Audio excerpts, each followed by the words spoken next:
નમસ્કાર, હું છું આપણી સાથે કિશન તિવારી. આપ જોઈ રહ્યા છો ઇન્ડિયા ન્યૂઝ ગુજરાત અને સમાચારોની શરૂઆત કરી આપણે સુરેન્દ્રનગરથી. તો સુરેન્દ્રનગર થાન તાલુકાના તરણેતર ખાતે યોજાનાર વિશ્વ પ્રસિદ્ધ ભાતીગળ લોકમેળાનો આજથી પ્રારંભ થયો છે. ત્યારે નાયબ મુખ્ય દંડક જગદીશભાઈ મકવાણા, ચોટીલાના ધારાસભ્ય શામજીભાઈ ચૌહાણ, પ્રકાશ વરમોરા સહિતનાઓ જે છે તેના વરદ હસ્તે તરણેતરના મેળાને ખુલ્લો મૂકવામાં આવશે. અને ત્યારે જણાવી દઈએ કે ત્રિનેત્રેશ્વર મહાદેવની પૂજા અર્ચના, જલાભિષેક અને આરતી કરી તરણેતરના મેળાને ખુલ્લો મૂકવામાં આવ્યો છે. ત્યારે આજથી આગામી તારીખ 29 ઓગસ્ટ સુધી ચાલશે આ વિશ્વ પ્રસિદ્ધ તરણેતરનો ભાતીગળ લોકમેળો.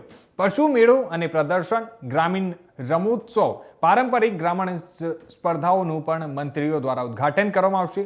લોકનૃત્ય, સંતવાણી, ગ્રામીણ રમોત્સવ, પશુ પ્રદર્શન, સાંસ્કૃતિક સ્પર્ધાઓ સહિતના વિવિધ કાર્યક્રમો આકર્ષણનું કેન્દ્ર બનશે. 10 DYSP, 50 PI, 100 PSI, head constable, મહિલા પોલીસ, હોમગાર્ડ, જીઆરડી સહિત 2500 પોલીસ કર્મચારીઓ બંદોબસ્તમાં તૈનાત રહેશે. ત્યારે જણાવી દઈએ કે 4 દિવસ દરમિયાન તરણેતરના ભાતીગળ લોકમેળામાં લાખો લોકોની ભીડ ઉમટી પડશે. વગર દીવે વાળું કરે એ અમારો દેવકો પાંચાળ. આ પાંચાળની પવિત્ર ભૂમિકામાં આજે ભગવાન ત્રિનેત્રેશ્વર મહાદેવ એટલે કે તરણેતર એમનો વિશ્વવિખ્યાત ભાતીગળ લોકમેળો જે સમગ્ર વિશ્વની અંદર પ્રખ્યાત છે. મેળાનો આજે ભગવાન ત્રિનેત્રેશ્વર મહાદેવની પૂજા અર્ચના કરી અને આ મેળાને ખુલ્લો મૂકવામાં આવ્યો છે. આ મેળાની અંદર પશુ હરીફાઈ થાય છે. ગ્રામીણ વિસ્તારના જે ટેલેન્ટેડ બાળકો હોય, બાળકીઓ હોય એમનું પણ અલગ અલગ રમતોના માધ્યમથી એ સ્પર્ધાઓ યોજાય છે. આ વિસ્તારના લોકો ટ્રેડિશનલ ડ્રેસ સાથે આ મેળાની મજા માણવા માટે ઉપસ્થિત રહેતા હોય છે. ફોરેનરો પણ આવતા હોય છે. એટલે આપણો આ ભવ્ય ભાતીગળ મેળો જે 26 ઓગસ્ટથી શરૂ કરી અને 29 ઓગસ્ટ સુધી રહેવાનો છે. ત્યારે આ વિસ્તારના સૌ લોકોને હું અપીલ કરું છું કે આ મેળો શાંતિથી આપ સૌ માણો અને આવેલા લોકોને પણ આ મેળો માણવાની ખૂબ જ મજા આવે.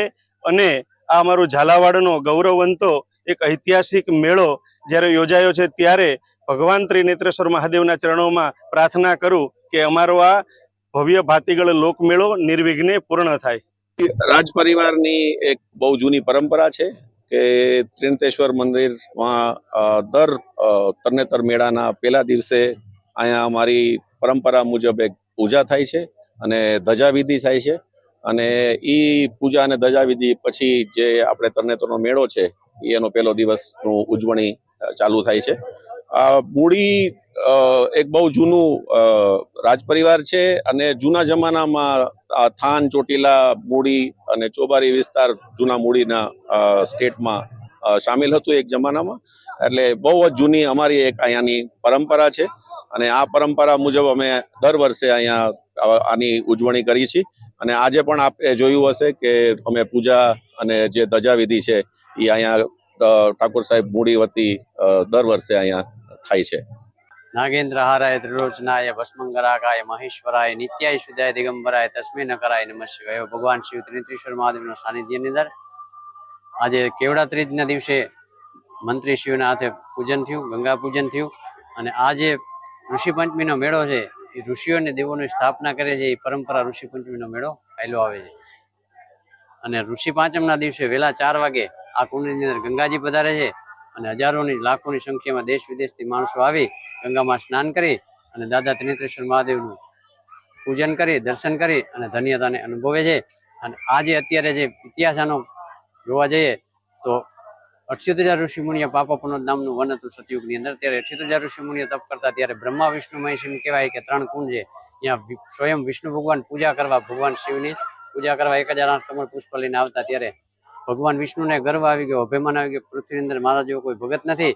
ત્યારે ભગવાન શિવે એમને પરીક્ષા કરવા માટે 1008 કમળ પુષ્પ ગણી લાવેલમાં શિવજી એક અદ્રશ્ય કરી નાખ્યું. 1000 ને હાથ જ થયા, 8મું કમળ મળ્યું નહીં. ભગવાન વિષ્ણુ મૂંઝાણા કે આનું માટે મારે શું કરવું પડે. ત્યારે અહીંયા ગાલવ ઋષિ, કણવ ઋષિ, માંડવ્ય ઋષિ, બૃહસ્પતિ અને ભૃગુ ઋષિ આ 5 ઋષિના જગ્યાએ બોલાવ્યા. પછી કીધું કૃપયા કરીને આનો મને ઉપાય બતાવો. ત્યારે ઋષિઓના મત પ્રમાણે કીધું કે આનો માત્ર એક જ ઉપાય છે. વિષ્ણુ ભગવાન કે જમણી જે આંખ, જે નયન છે એ જો કાઢીને તમે લિંગ ઉપર ધરો તો તમારી પૂજા પૂર્ણ થાય.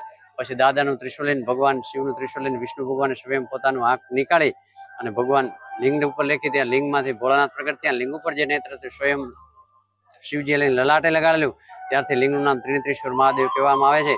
અને મેળાની જો ઇતિહાસ કહું તો ઋષિ પાંચમના દિવસે ભગવાન શિવ, કણવ ઋષિ આ શિવજીને પ્રગટ કરેલા. કઈ રીતે પ્રગટ કરેલા? 5 મસ્તક, 10 ભુજા, 3 નેત્ર, ડાબી બાજુ પાર્વતી, જટાની અંદર ગંગાજી, પંચમુખી નામ મહાદેવ સ્વરૂપે પ્રગટ થયેલા.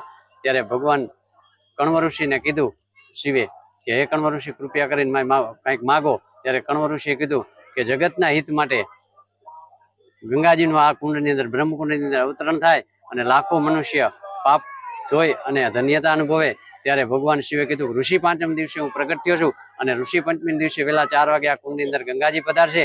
ત્યારે હજારોની સંખ્યામાં માણસો સ્નાન કરી અને પોતાના પાપ ધોઈ અને ભસ્મ થઈ જશે. અને તેથી કીધું, કણવ ઋષિએ કીધું કે આ ઋષિ પંચમી દિવસે પ્રગટ થયા છે, તો ઋષિઓ અને દેવોએ મેળાની સ્થાપના કરી. પરંપરા ઋષિ પંચમીનો મેળો ચાલ્યો.